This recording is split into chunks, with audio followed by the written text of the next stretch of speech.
네, 오늘부터 사흘 동안 열리는 한중일 외교장관 회의를 앞두고 일본 정부가 반도체 핵심 3개 소재 중 하나인 포토레지스트의 수출을 또 허가해줬습니다. 그동안 얼굴을 마주할 생각조차 않던 초기와는 분위기가 달라졌다는 분석이 나오는데요. 이 내용 오수영 기자와 좀 더 자세히 짚어보겠습니다. 오 기자, 일본이 두 번째 수출 허가를 내준 국내 기업 어디입니까? 네, 일본은 어제 지난 7일에 이어 두 번째로 허가를 내줬습니다. 허가 대상 한국 기업은 이번에도 삼성전자입니다. 네. 일본 기업이 삼성전자에 극저외선 EUV용 포토레지스트를 수출할 수 있게 된 건데 이게 차세대 시스템 반도체 생산의 필수 소재입니다. 일본이 이번에 허가한 양은 6개월치이고 지난 7일 허가됐던 3개월치를 합하면 삼성전자는 일단 총 9달분의 포토레지스트는 확보한 셈이 됩니다.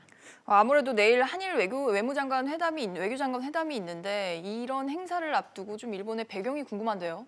네, 한국에 대한 일본의 수출 규제가 자국 내 수출 관리 절차의 일환일 뿐이라는 기존 주장을 강조하기 위한 것으로 풀이되고 있습니다.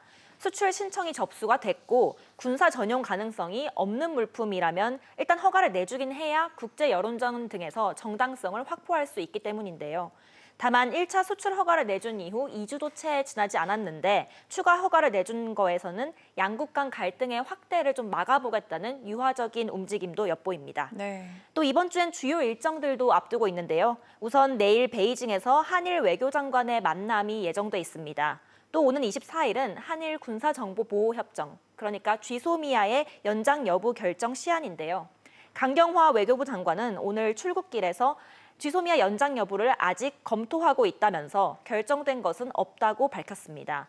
일본 정부는 GSOMIA 연장을 강력히 희망하고 있는데 유화적 제스처로 보이는 2차 수출 허가 승인의 의도가 뭔지는 내일 외교장관 회담에서 확인할 수 있을 것으로 보입니다.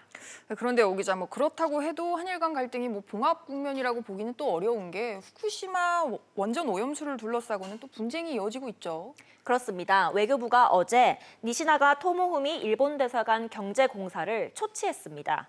일본이 후쿠시마 원전 오염수를 바다로 방출하려고 계획 중이라는 국제환경단체의 주장에 대해서 사실관계를 확인하고 향후 처리 계획에 대한 일본 정부의 공식 답변을 요청하는 내용의 구술서가 전달된 것으로 알려졌습니다. 지금 우리 기업들은 일본 규제를 좀 얼마나 심각하게 받아들이고 있습니까? 네, 정경련 산하 한국경제연구원 조사 결과 국내 대기업의 51.6%가 일본 수출 통제 조치로 매출액이나 영업이익이 줄어들 것을 염려하고 있었습니다. 네.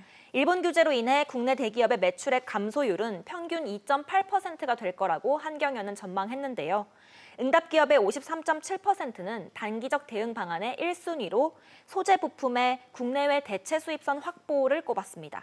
네, 아직 우리 기업들 우려가 커지고 있고 여전히 해결이 안 되고 있다는 얘기인데 정부 지원 대책도 짚어주시죠.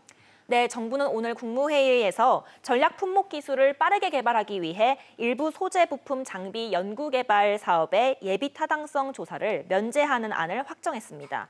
일본의 수출 규제 조치로 국내 산업의 타격 우려가 높아진 데 따른 정부의 대응책인데요. 정부는 또 정해진 사업에 써야 하는 예산인 특별회계를 신설해서 최소 5년 이상 매년 2조 원이 넘는 예산을 투입하기로도 했습니다. 정부는 이미 책정된 소재 부품 장비 관련 예산 8천억 원에 더해서 1억 2천억 원 이상을 추가로 넣은 내년 예산안을 조만간 확정할 예정입니다. 네, 일본의 두 번째 수출 허가 소식 짚어봤습니다. 오 기자 잘 들었습니다.